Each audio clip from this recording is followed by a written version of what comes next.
لبيك لبيك لا شريك لك لبيك إن الحمد والنعمة لك والملك لا شريك لك. Bismillahirrahmanirrahim. Assalamualaikum warahmatullahi wabarakatuh. Waalaikumsalam warahmatullahi wabarakatuh. Alhamdulillah. Pada hari ini saya didampingi oleh seorang Ustadz, Haji Yasir Liputo. Pak Ustadz, ya, selamat siang Pak Ustadz. Siang Prof. Tentunya sesuai dengan kondisi bulan-bulan saat ini adalah menjelang 10 Zulhijjah, yaitu semua umat Islam yang mempunyai rezeki, umat Islam yang berniat untuk melakukan korban, bisa sapi, bisa kambing atau domba. Dan kurban ini adalah sesuai dengan hakikat daripada ajaran kita Islam, ajaran Nabi Muhammad SAW. Maka tentunya sangat tepat kalau hari ini kita berbincang dengan Ustadz, saya sebut dengan Ustadz Liputo. Selamat siang Ustadz. Siang Prof. Alhamdulillah. Alhamdulillah. Kita bisa berjumpa sehingga insya Allah kita bisa menerangi kawan-kawan di sana. Insya Allah. Sehingga manfaat iktikat daripada kurban itu lebih meningkat. Manfaat buat kita semua. Insya Allah. Karena kami dari jurus sekolah lingkungan, jurus mengenai konservasi dan lingkungan alam tentunya, maka pakemnya untuk melihat kurban dari 3 aspek, yaitu aspek fungsi sosial, aspek fungsi ekonomi, dan aspek fungsi lingkungan. Gitu Ustaz ya. Ya. Tentunya yang pertama kita bersama-sama ingin mendapatkan pencerahan. Apa pentingnya daripada umat Islam ini berkurban setiap tahun? Baik, bismillahirrahmanirrahim. Assalamualaikum warahmatullahi wabarakatuh. Waalaikumsalam warahmatullahi wabarakatuh. Alhamdulillah, wassalatu wassalamu ala rasulillah wa ala alihi washabihi wa man wala wa ba'du. Terima kasih Prof sudah memberi kesempatan sekian lama berkomunikasi. Hari ini kita sebenarnya berada pada hari terakhir kalender bulan Zulqa'dah. Hari terakhir kalender bulan Zulqa'dah. Nanti malam pemerintah akan melakukan sidang isbat untuk menentukan apakah besok Jumat masuk 1 Zulhijjah atau Sabtu. Kalau teman-teman Muhammadiyah sudah mengumumkan awal 1 Zulhijjah itu Sabtu. Sehingga Idul Adha jatuh hari Senin 17 Juni 2024 Miladiyah. Secara tradisi keislaman bahwa bulan-bulan haram itu, kalau kita lihat dalam Al-Quran, Allah menyebutkan inna iddata syuhur indallah ithna asyara. Bilangan di sisi Allah, jumlah bilangan itu ada 12 bulan. Di antara 12 bulan itu ada bulan-bulan haram. 3 bulan haram yang panjang, Zulqa'dah, Zulhijjah, dan Muharram. Satu lagi bulan Rajab. Nah, di antara bulan haram ini ada 10 hari yang disebutkan dalam hadis afdalul ayyamud dunya. Afdalu ayyamud dunya. Hari yang paling utama di dunia. Hari yang paling utama di dunia. Itu adalah al-ashar, 10 hari pertama di bulan Zulhijjah. Dalam hadis yang lain juga disebut ma min ayyam, tidak ada hari di mana amal soleh di dalamnya lebih Allah cintai daripada hari-hari yang lain kecuali 10 hari pertama di bulan Zulhijjah. Karena di 10 hari pertama ini tidak hanya ada Arafah, di mana jutaan manusia berkumpul di padang Arafah melakukan sebuah perenungan diri, makanya disebut Arafah, mengenal dirinya di padang Arafah. Di padang Arafah. Sehingga ada ungkapan yang sangat masyhur, man arafa nafsahu faqad arafa rabbahu. Siapa yang mengenal dirinya, dia akan mengenal Tuhannya. Nah, tapi juga puncak hari itu adalah hari ke-10. Hari disebut ke-10. Yaumun Nahar. Jadi hari ke-9 itu adalah hari Arafah. Ada juga disebut Yaumun Nahar. Hari ke-10. Ke-10. Puncaknya mulai dari subuhnya. Allah sebutkan wal fajri, waktu subuhnya. Walayalin asri, 10 malamnya. Puncaknya inna a'zamal ayyam indallah yaumun nahar. Hari paling besar di sisi Allah adalah hari berkurban. Hari berkurban. Berkurban. 10 Zulhijjah. 10 Zulhijjah. Puncak ibadah orang beriman dari semua agama itu adalah berkurban. Berkurban. Berkurban. Karena kita tahu Ibrahim yang menjadi simbol sekaligus bapaknya para nabi memberikan risalah yang luar biasa kepada kita. Puncaknya adalah ketika dia disuruh dengan semua pengorbanannya ternyata tidak cukup. Dia disuruh oleh Allah untuk menyembelih putranya. Menyembelih putranya. Menyembelih putranya. Padahal putranya itu sudah lama ditunggu. Okay. Dan dia juga tidak mengasuh secara langsung putranya. Hanya dibesarkan oleh seorang wanita, seorang bunda yang luar biasa, yaitu Hajar. Itulah sebabnya itu yang disebut dengan Siti Hajar. Iya. Itulah sebabnya di Ka'bah itu cuma ada 3 nama manusia nempel. Yaitu Ibrahim, makam Ibrahim, tempat Ibrahim berdiri menyusun bangun Ka'bah, dan Hijr Ismail. Hijr Ismail itu bangunan bagian dari Ka'bah. Hijr Ismail, Hijr nama ibunya atau Hajar, Ismail nama anaknya. Puncaknya adalah ketika Ibrahim diperintahkan oleh Allah dalam Quran surat As-Saffat surat ke-37 ayat 102. Ketika Allah menyampaikan pada Ibrahim, Ibrahim sampaikan kepada Ismail, ya bunayya, inni ara fil manami anni azbahuka. Aku melihat dalam mimpiku, aku diperintahkan Allah untuk menyembelihmu. Untuk menyembelih anaknya. Menyembelihmu. Kita bayangkan anak itu anak usia SMA. Yang Ibrahim itu dalam sejarah paling tinggi, selama dia meninggalkan Ismail, cuma 2 kali dia balik.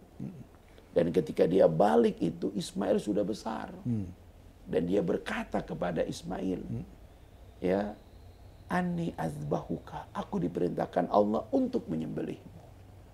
Kalau Ismail itu cuma Ismail Bogor, jawabannya mungkin beda, Pak. Kira-kira apa jawabannya kalau Ismail Bogor? Kalau Ismail Bogor paling ayah kan udah tua. Gimana kalau ayah duluan yang disembelih? Sekarang dengan Tapi Ismail. karena Ismail ini dididik oleh seorang ibu yang luar biasa. Jadi memang betul kata Nabi, al-ummu madrasatul ula.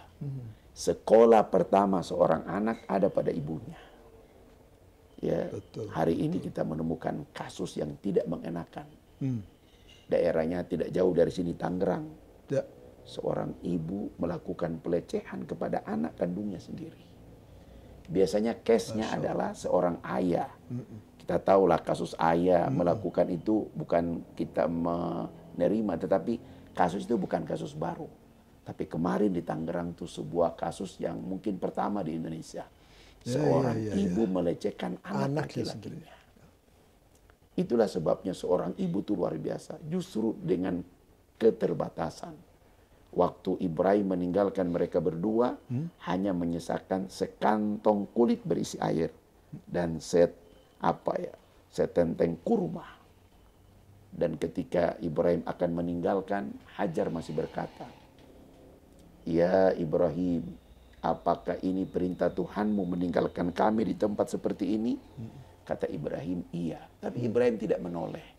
Karena kalau dia menoleh, dia tidak jadi berangkat ke Palestina. Apa jawaban Hajar? Ya Ibrahim, kalau ini perintah Tuhanmu, maka dia tidak akan menyia-nyiakan kami di sini. Kalimat ini adalah kalimat akidah. Akidah. Kalimat sandaran bahwa hidup ini sudah ada yang atur. Semua ini adalah sina'atillah, rekayasa Allah. Maka dengan pengorbanannya, Hajar membesarkan Ismail. Dalam kisahnya bagaimana dia dari Sofa ke Marwah, Marwah ke Sofa. Itu jaraknya berapa saat itu ya? Itulah sebabnya jaraknya tidak dirubah sampai hari ini. Sampai hari ini. Sampai kita haji. 7 kali putaran itu menjadi ibadah wajib yang namanya sa'i. Jadi orang yang haji ada tawaf kudum. Tawaf pertama dia datang dan disempurnakan dengan sa'i.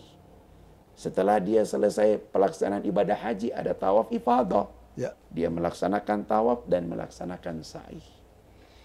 Itulah sebabnya anak yang dibesarkan oleh ibu yang hebat, ibu yang punya kesadaran hidup ini sudah ada yang ngatur, maka dia tidak banyak mengeluh. Ya, dia ajarkan kepada anak bahwa hidup ini sudah ada yang ngatur. Sudah ada yang ngatur. Sudah ada yang ngatur. Maka jawaban anaknya ketika bapaknya datang tiba-tiba berkata, "Anni azbahuka." Aku akan menyembelihmu. Jawaban anaknya, "Ya abati." Dia tidak terlalu peduli apa pesan yang disampaikan bapaknya. Yang pertama dia mengapresiasi bapaknya. Mengapresiasi bapaknya. Ya abati, wahai ayahku. Hari ini kaum muslimin sulit mendapatkan ucapan ini dari anaknya. Wahai ayahku. Karena ayahnya juga jarang mengatakan wahai putraku. Kalau ada seorang ayah mengatakan wahai putraku, jawab anak-anaknya apa? Ayah lagi casting ya. Kaget, lucu kelihatannya. Tapi itu yang terjadi. Ketika kita menghormati orang akan menghormati kita.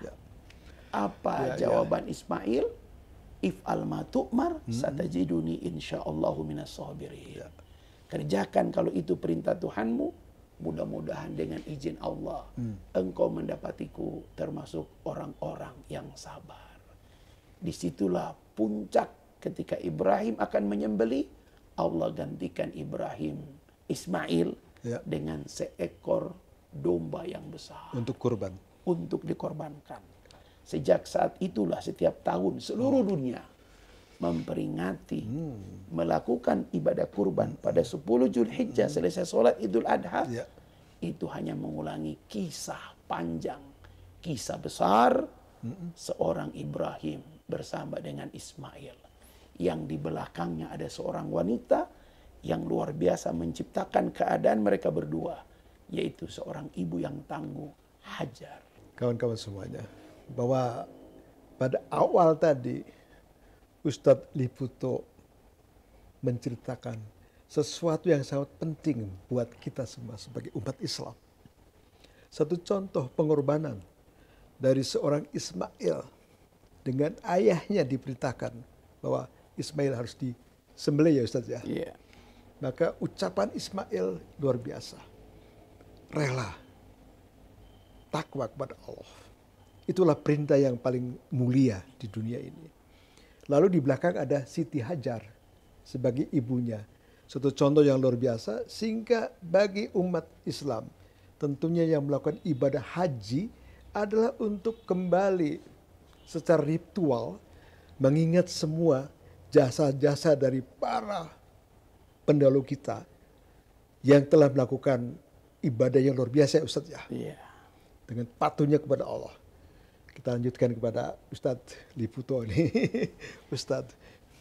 Iya, jadi sejak saat itulah, kata ulama, itulah pengorbanan yang paling besar. Itulah pengorbanan. Karena selama sejarah, Allah tak pernah memerintahkan manusia menyembelih manusia. Oke. Ya. Luar biasa itu ya? Luar biasa. Luar biasa itu. Karena Ibrahim sudah semua telah diuji. Wa idibthala Ibrahim rabbahu. Sungguh Ibrahim telah melewati semua perintah ujian yang diperintahkan Tuhannya. Kecuali satu itu. Ketika dia disuruh untuk menyembelih putranya. Dan semua perintah yang dilaksanakan Ibrahim itu memang merupakan lambang ketaatan. Dia berpikir, pernah satu ketika Ibrahim bertanya kepada Tuhannya, bagaimana engkau menghidupkan yang sudah mati? Allah bertanya, afalam tu'min, apa kamu belum yakin? Kata Ibrahim, lihat ma'inna qalbi, biar tambah yakinku. Maka Allah menyuruh Ibrahim menyembelih 4 ekor burung, dicincang, dicampur, kemudian diletakkan di timur barat, utara dan selatan. Seketika Ibrahim disuruh Allah panggil, burung-burung itu hidup kembali. Hidup kembali. Sejak saat itulah Ibrahim percaya betapa besarnya Maha Kuasa Allah Subhanahu wa taala. Maka ketaatan Ibrahim adalah ketaatan sempurna. Maka ketika kita dalam sholat cuma 2 manusia yang namanya kita sebut. Yaitu Muhammad dan Ibrahim. Muhammad. Allahumma salli ala Muhammad wa ala ali Muhammad kama sallaita ala Ibrahim. Bahkan Ibrahim dan keluarganya. Ya. Gitu. Di Quran juga ada ayat yang menyebutkan 4 manusia pilihan. Innallaha astafa Adam wa Nuhan wa ala Ibrahim wa ala Imran. Kalau Adam cuma disebut Adam, tidak keluarganya. Karena ada kisah bagaimana anaknya menjadi seorang pembunuh. Begitu pula Nuh, cuma disebutkan Nuh karena ada kisah istri dan anaknya durhaka. Tapi ketika menyebut Ibrahim, keluarganya disebutkan. Karena semuanya baik. Begitu pula ketika menyebut Imran, dia bukan nabi, tapi keluarganya semuanya soleh. Intinya bahwa Nabi Ibrahim ini menjadi lambang ketaatan dalam keteladanan keluarga, keteladanan ibadah, bahkan tidak cuma itu, keteladanan sosial. Bagaimana Ibrahim tidak melupakan sosial, bagaimana dia mendatangi bapaknya. Dan ketika bapaknya tidak menerima ajakan tauhid, maka dia berdoa, aku akan memohon ampun kepada Tuhanku. Dia tidak mengecam bapaknya, dia tidak mengeluhkan bapaknya, walaupun bapaknya mengancam. Begitulah harusnya dakwah, mengajak bukan mengejek, mendidik bukan membidik. Itulah yang membuat Ibrahim menjadi bapaknya, kiblatnya para nabi. Dari Ibrahim lahir seorang Ismail yang luar biasa kesabarannya. Dan dari Ismail inilah muncul seorang penyempurna semua risalah, yakni Muhammad sallallahu alaihi wasallam. Dan risalah kurban ini menjadi risalah penyempurna ibadah kita dalam kalender 1 tahun Hijriah. Setiap 10 Zulhijjah. Setiap 10 Zulhijjah. Kawan-kawan semua. Ya, alhamdulillah. Jadi kita sudah mendengarkan apa yang disampaikan oleh Ustadz Yasir Liputo. Satu sejarah yang memberikan tauladan, memberikan contoh kepada umatnya, Ustadz ya. Iya. Sehingga kita harus, kalau menurut saya wajib, Ustadz, harus wajib mengikuti tauladan. Ya, ini unsur tauladan ini gimana, Ustadz? Barangkali lebih dalam lagi. Iya, jadi hari ini kita melihat bahwa keteladanan ini menjadi barang mahal hari ini. Ya, di negeri kita. Setuju saya. Ya. Karena kalau kita lihat semacam sumpah atau boleh jadi semacam kode etik, itu selalu ada sebuah diksi yang selalu dipakai, satunya kata dan perbuatan. Tapi hari ini sulit mendapatkan satunya kata dan perbuatan. Itulah sebabnya keteladanan Ibrahim ini berawal dari sebuah keluarga, dan memang segala hal keteladanan itu harus dari keluarga. Ya, betul. Kita nggak mungkin bicara keteladanan apapun kalau keluarga seseorang itu berantakan. Apapun itu namanya. Karena ketika kita bangga pada seorang atlet, tapi kemudian ketika dia bercerai, orang akan menarik napas. Ternyata seperti itu. Ketika seorang ustadz yang begitu luar biasa kemampuan dia menyampaikan, tapi ketika problem keluarga berakhir juga dengan masalah besar, itu juga menjadi tanda tanya besar. Jadi keluarga menjadi basic bagaimana orang itu teruji keteladanannya. Dan ternyata tidak cuma Ibrahim dengan Hajar, tidak cuma Ibrahim dengan Hajar dan Ismail, bahkan dengan Sarah, istri pertama beliau, juga melahirkan seorang anak yang mulia, yaitu Ishak, Nabi Ishak alaihissalam. Jadi Sarah melahirkan Ishak alaihissalam. Dari Hajar melahirkan Ismail alaihissalam. Dua keturunan inilah yang menjadi agama terbesar kita hari ini. Seorang ulama, Said Qutb, berkata, orang yang hidup untuk dirinya sendiri, dia akan hidup seperti orang kerdil. Dan kalau mati, mati sebagai orang kerdil. Tapi kalau orang yang hidup untuk orang banyak, maka dia akan hidup seperti orang besar. Alhamdulillah. Dan kalau dia mati, mati pula sebagai orang besar. Alhamdulillah. Ada dulu seorang ulama penulis buku terkenal. dia lahir di Syria, Sam, negeri Syam. Sekarang Syria yang berantakan. Namanya Syakib Arsalan. Dia nulis buku judulnya Limada Tata'akharunal Muslimin. Kenapa kaum muslimin mundur dan orang barat maju? Kata dia, karena orang-orang barat lebih banyak memberi untuk agamanya ketimbang kaum muslimin. Pada titik inilah momentum pengorbanan ini harus menjadi titik tolak bagaimana secara historis sejarah keteladanan abadi dalam Quran. Dan hukum sosial mengikat itu. Keberadaan diri kita diukur bukan apa yang sudah kita raih, tapi seberapa banyak orang-orang di sekitar kita merasakan manfaat pada diri kita. Baik, Ustaz. Ada satu titik yang kata Nabi, khairun nas anfa'uhum linnas. Sebaik-baik manusia yang paling bermanfaat bagi manusia yang lain. Alhamdulillah, ini kawan-kawan semua. Kita sebentar lagi kira-kira ya udah jelas ya 10 hari lagi ya akan sampai kepada hari berkurban. Disitulah umat Islam melakukan salah satu ibadah, Ustaz, ya, untuk berkurban, mengikuti jejak Nabi Ismail. Nah, tentunya bahwasanya ada aspek yang sangat penting. Tadi Ustadz menyampaikan aspek sosial, ibadah juga. Tapi berkembang juga kurban, menyediakan sapi, kambing, domba. Ada unsur ekonomi. Saya khawatir ekonomi yang bagaimana nih menurut Islam. Agar supaya yang menyediakan kurban juga secara hukum kita Islam itu juga amanah, yang membelinya juga amanah, yang menjualnya amanah, lingkungan juga amanah. Gimana? Ustaz? Memang dulu pada awalnya orang berkurban itu individu.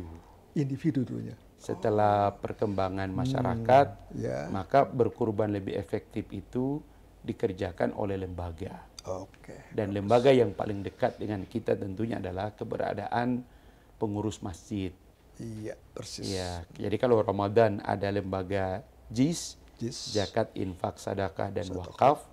Kalau di Idul Adha tentunya ada panitia penerimaan hewan kurban, kemudian disembeli, kemudian dibagikan.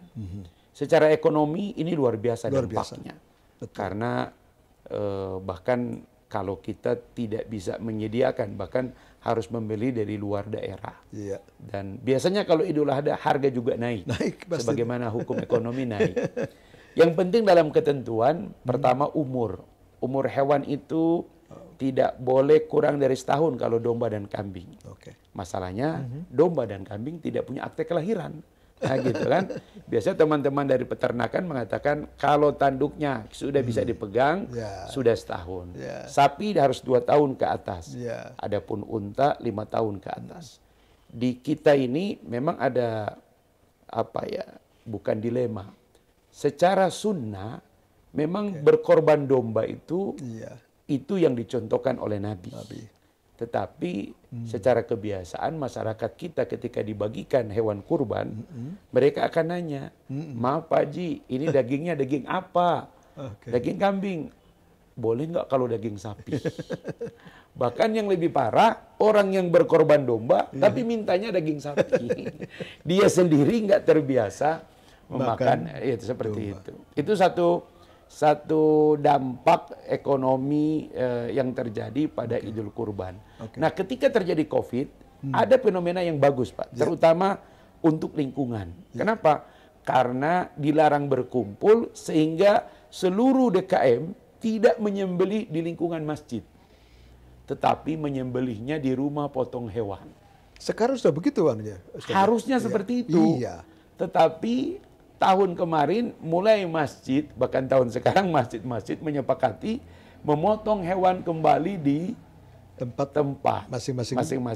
Alasannya tidak ada syiar. Karena datang sudah daging gitu. Jadi kayak seperti itulah. Padahal untuk lingkungan perubahan yang tidak punya tanah lapang, itu sebenarnya lebih efektif di rumah potong hewan. Atau mungkin dengan cara di rumah potong hewan disembelih, untuk sunahnya para pekurban via video melihat hewan kurbannya, saja ya, namanya sama saja. Kemudian kalau memang tidak harus sampai jadi, bisa dipotong 4, sudah dikuliti, tinggal bawa ke masjid, sehingga di masjid tinggal dilakukan pencacahan. Setelah itu pembagian. Jadi mengurangi dampak di tempat tinggal. Karena kita akuilah perumahan sekarang kan rata-rata perumahan tuh kalaupun memakai lapangan kasihan anak-anak bermain. Yang kedua, rumah yang depan lapangan itu selalu menjadi korban sebulan karena baunya tidak ini. Jadi hal-hal seperti ini kadang-kadang memang menjadi bumbu yang tidak enak pada setiap Idul Kurban, dan itu harus dicarikan solusinya. Nah, salah satu solusi menurut saya bagaimana rumah potong hewan itu dari sisi jumlah itu juga harus lebih banyak, sehingga wilayah-wilayah tertentu misalnya tadi pemotongan tetap di rumah potong hewan lebih higienis, mereka lebih mengerti sapi ini seperti mana apa, sehatnya, mana sehat dan situ, sebagainya, dan seluruh afdaliyat ibadah kurban juga tidak hilang. Karena peserta bisa lihat video, zoom langsung pada setiap hewan, dan mereka menyaksikan itu hewannya, dan kemudian tinggal dikirim dalam bentuk daging besar. Ibu-ibu majelis taklim yang tidak mau ketinggalan gayanya bisa datang, ikut mencaca, menyusun, membagi, dan juga dibagikan ke masyarakat. Saya pikir untuk saat ini secara teknis RPH rumah potong hewan itu tapi itu kan harus dikuat dengan perda harusnya. Perda, DMI, Dewan Masjid Indonesia, kemudian disampaikan itu kepada DKM supaya pemotongan hewan kurban sebaiknya di rumah potong hewan, adapun caca baru kemudian di masjid. Karena masjid kita kan khas ruang utama masjid dan teras. Teras itu jadi serbaguna. Nah, pada saat hewan kurban itu dicaca, disitulah masyarakat memang ada unsur berjumpa, gotong royong, melepas kenangan masa kecil juga sempat itu nggak ada masalah. Tetapi memang problemnya itu adalah pada saat kita penyembelihan, karena ada dampak darah, kemudian kotoran. Tidak semua tempat punya sumber air yang baik untuk kemudian mengalirkan, atau mungkin kalaupun menggali lubangnya harus besar dan sebagainya. Dan kadang-kadang di lingkungan perumahan yang sangat padat itu menjadi problem. Kadang DKM sama RW jadi nggak enak. RW menyampaikan saya dikomplain oleh warga yang lain. DKM juga mengatakan nggak ada tempat. Nah, jadi menurut saya lebih tepat kalau pemotongan itu di RPH. Rumah pemotongan hewan. Rumah pemotongan hewan. Itu milik pemerintah ya? Milik pemerintah. Dan kalau itu ada beberapa tempat rumah pemotongan hewan, memudahkan sehingga wilayah barat di sini, wilayah utara jelas di sekali. Sini. Jadi zonasinya jelas. Zonasinya jelas, jaraknya jelas, sehingga dan memotong hewan kurban tidak harus 10 Zulhijjah. Bisa sampai tanggal 13. Ada jeda waktu ya? Ada namanya Yaumut Tasyrik. Inna azamal indallah yaumun nahar wa yaumul air. Jadi hari yang paling besar di sisi Allah adalah hari berkurban dan hari-hari setelahnya. Disebut Yaumut Tasyrik. Berapa hari setelahnya? 3 hari setelahnya. Jadi total tanggal 10, 11, 12, 13. Kalau sebelumnya nggak bisa ya Ustaz? Sebelumnya seluruh hewan yang disembelih sebelum khutbah, khotib turun, maka tidak disebut kurban. Makanya dia disebut adha, karena khotib turun di waktu duha. Jadi kalau di Saudi biasanya sholat Idul Adha itu pas isyraq, syuruk. Dimulai sholat Idul Adha. Syuruk itu awal duha. Maka selesai khotib turun dari mimbar, baru boleh disembelih. Hewan yang disembelih sebelum khotib turun dari mimbar tidak disebut kurban, tapi boleh disebut rendang. Itu aja bedanya. Kawan-kawan, betul sekali ini. Sekarang kita masuk kepada daging kurban ya Ustaz ya. Jadi artinya di aspek sosial tinggi sekali, aspek kebersamaannya tinggi sekali. Iya. Ketika orang memotong sampai ke pembagi-bagi mencacat itu luar biasa itu. Disitulah letak sejatinya Islam, kebersamaan.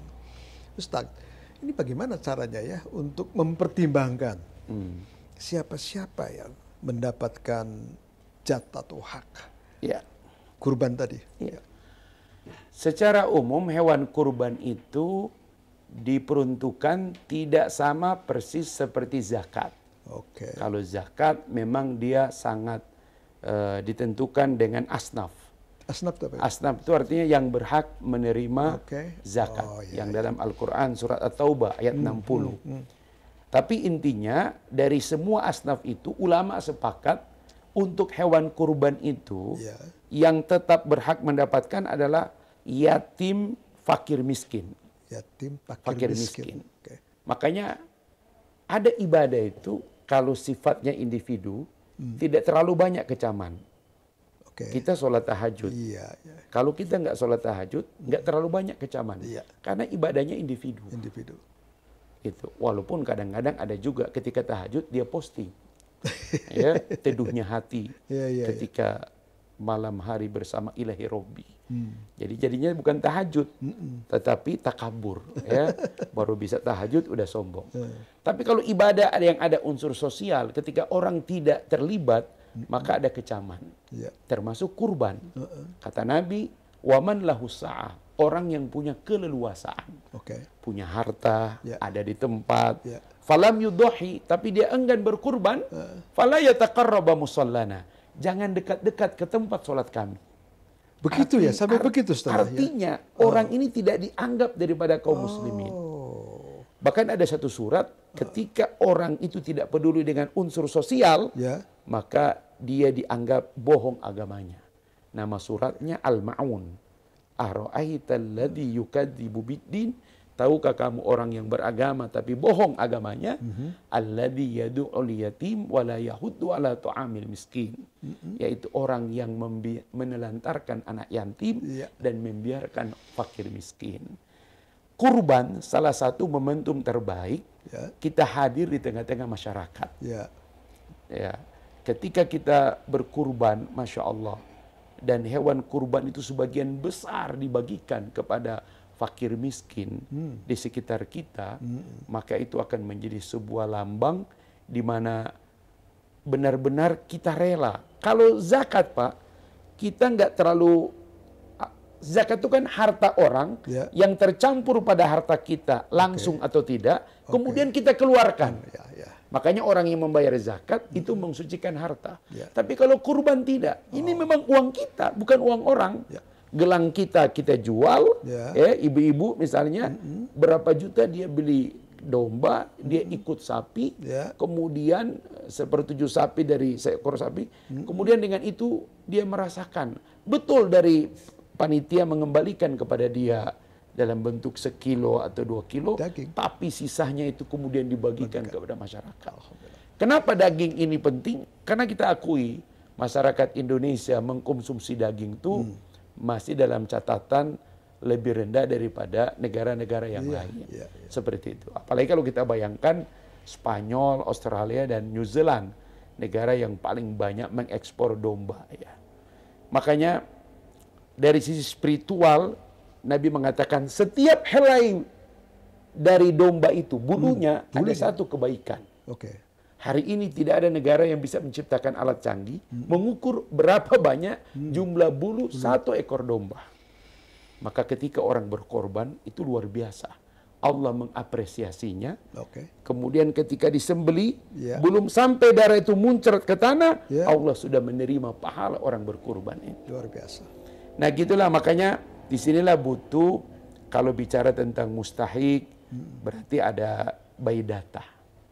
DKM itu sebenarnya tidak sulit, karena data zakat dia punya, data mustahik dia punya. Seperti itu.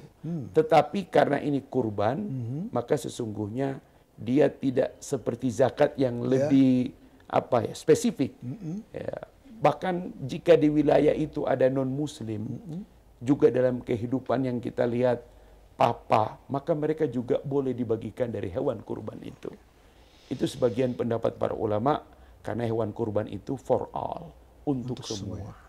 Karena itulah mereka merasakan bahwa kaum muslimin berkurban dan hewan kurban itu boleh dimakan oleh mereka juga. Ustadz, ada yang sekarang sudah mafhum di masyarakat ini. Seolah-olah kalau dalam satu keluarga nih, tahun ini ayah dulu, kamu dulu.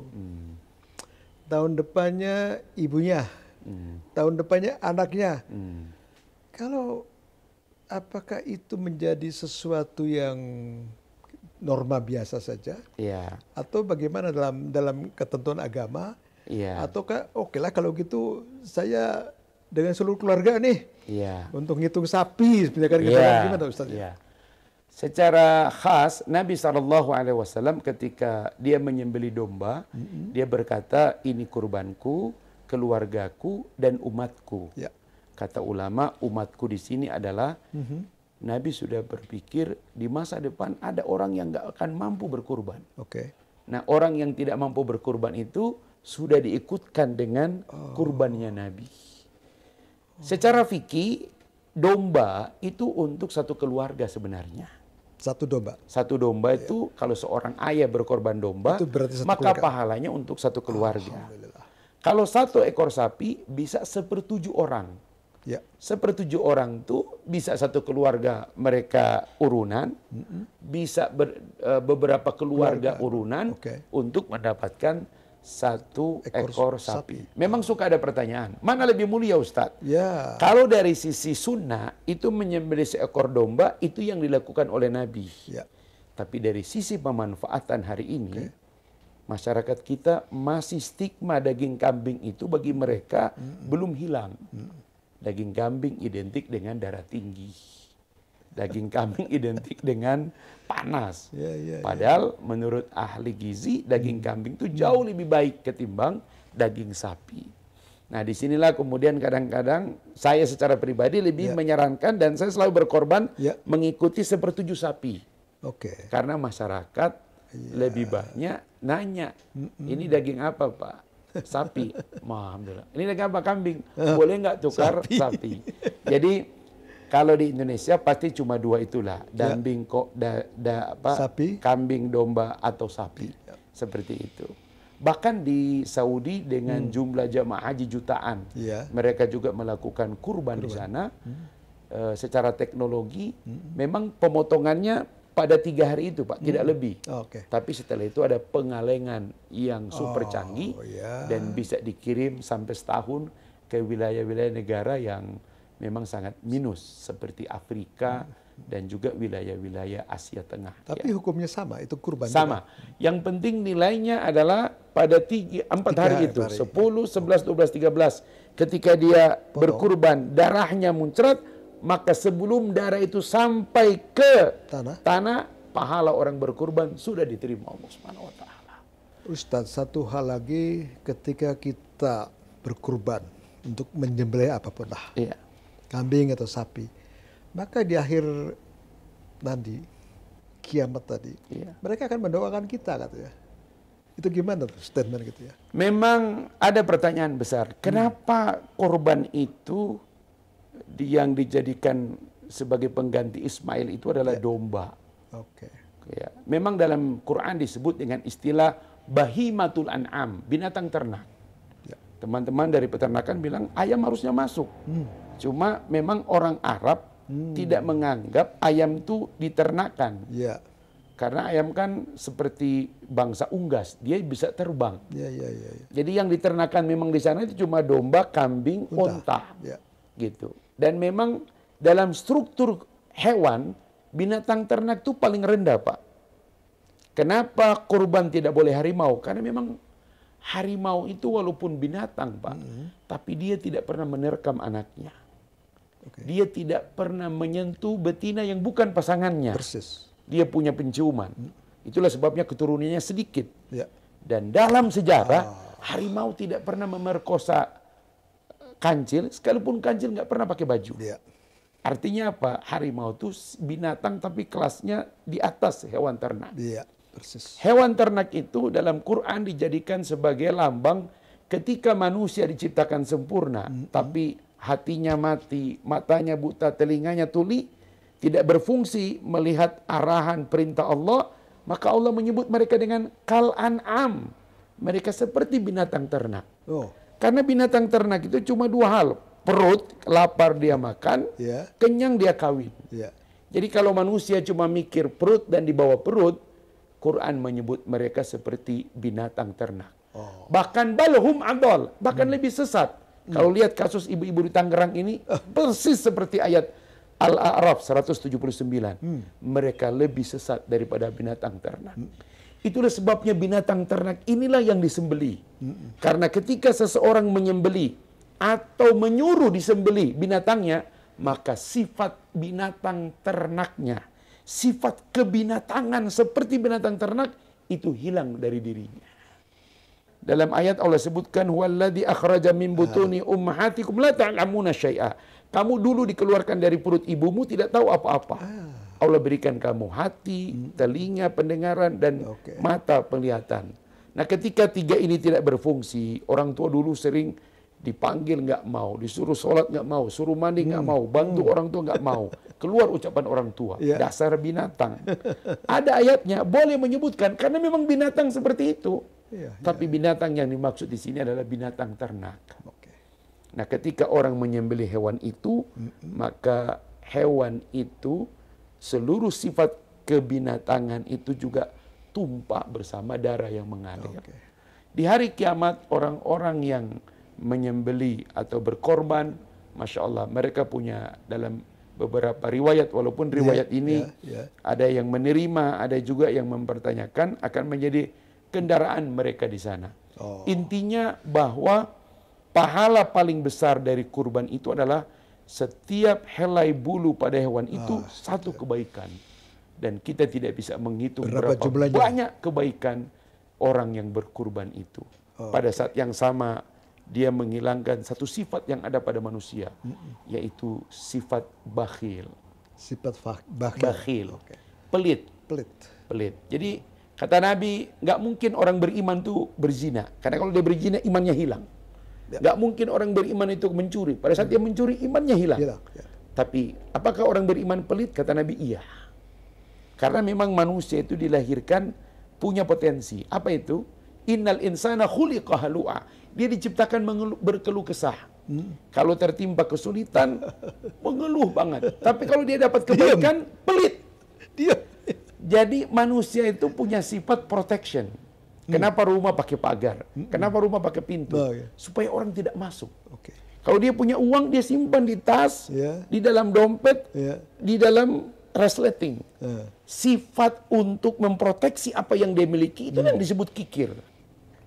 Tapi ketika ada orang sakit di depannya, ada keluarga susah, dia tidak bantu dengan apa yang dia miliki, baru disebut bakhil.